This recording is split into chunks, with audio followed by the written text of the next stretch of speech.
Hey there Star Wars collectors, and welcome to another Boss's Bounty video. Today we're going to be taking a look at the second figure from the Jabba's Palace playset. This is Ree Yees.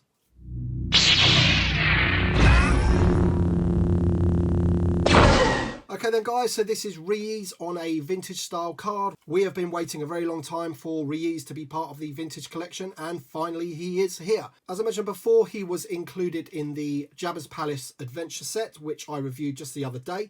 I urge you to go and check that video out. It's, I go into full details of the playset, and I wanted to do separate videos for the figures that came included in that set. So we've done Han Solo Carbonite yesterday, so check that video out as well, after you've watched this one, of course. But today we're going to be having a look at Ree Yees. So let's have a quick look at the card. So a lovely card image there of Ree Yees. So that looks like it's straight from the film, which is always good. We've got the name pill there in green. Pretty sure they could have used a slightly bigger font for the name. I'm not really sure why they do that. It looks pretty small, especially as it's two small words. It is rather small, but I like the green colour on the back of the figure and on the name pill. Obviously, it's a Return of the Jedi card with the racetrack design, the Kenner logo, and it's just a lovely looking card back. Now, I'm pretty sure that the figure is actually a repack of the Orange Line Black Series version, so a lot of people have already got this figure perhaps, and you know, they may be even displaying him on their barges if they're lucky enough to get the barge. But for those of us that didn't manage to pick up that figure, this is now a way of being able to get him. And for all the carded collectors out there, obviously, it's a great new card to have as part of the collection. So the back of the card there, we have the Vintage Collection logo there. Disney and Hasbro at the bottom, all the legal gump that nobody really cares about. If you're wondering, he is VC137. And we've got some figures that are coming out in April as part of the next wave. And obviously the Han Solo and Carbonite figure, which we've done a previous review for, that was included in the set, and of course Ree Yees himself. So lovely looking card. And yep, let's crack the figure open and take a look. Alright then guys, so here is Ree Yees. Now before I get into the details of the figure, I just ask you to hit that like button. It really does help the videos. And subscribe if you're new to the channel. But now I've got that out of the way, let's get on to the figure.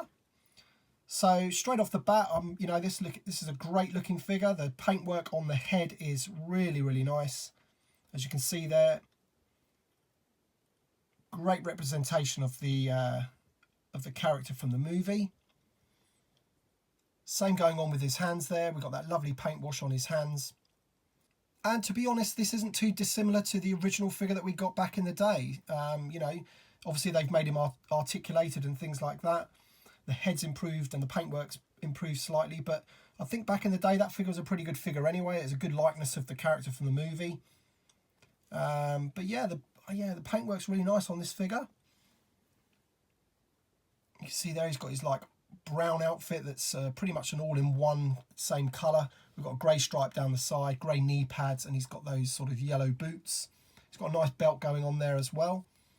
But not too much detail on the sort of outfit of the guy. There's not really too much going on, but it's just, a pretty decent figure. It's obviously going to look great within your Jabba's Palace setup or your barge setup, whichever one you're going to plonk him on. I'll just show you quickly the accessories that he comes with. So he comes with this blaster here, which is a really nice looking blaster. And it's quite funny actually, because he's got such big clumpy hands that the other blaster that it comes with just seems way too small for his hand. So we're just going to plonk this in now.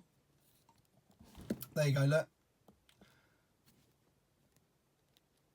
He struggles to hold it even, and he doesn't have any holsters to put them in or anything, so two guns, you're either going to have both in his hands or you're probably going to end up losing that one. In terms of articulation of the figure itself, so the head is on a ball, so you've got full range of movement on there, up, down, side to side, spins all the way around if you wanted it to. He's got his cool looking three eyes there.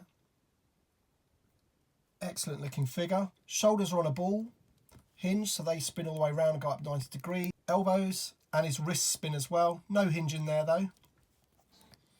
He does have a waist diaphragm type thing going on, which is pretty good.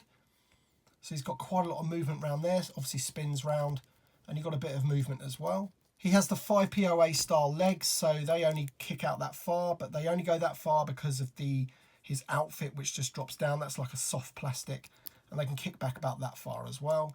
He does have a knee joint, but no ankle articulation whatsoever. He does have these sort of big clumpy boots on. But, you know, this figure has been repacked from one that we got a while back in the Black Series. Some people don't like that. You know, other people are thinking, well, if the figure's pretty good anyway and it doesn't really need that much changing, then just repack it on a vintage style card and it will do nicely. And I think that's one of these figures. I don't think really you can do much more to this figure. I think some people have said about the head being slightly off scale. You know, maybe it should be a little bit bigger perhaps, I don't know. But I think it looks pretty good. Anyway, guys, let me know what you think about this figure in the comment section below. This is Ree Yees. I think that's how you pronounce it anyway. Thank you very much for watching as per usual, and we shall see you on the next video.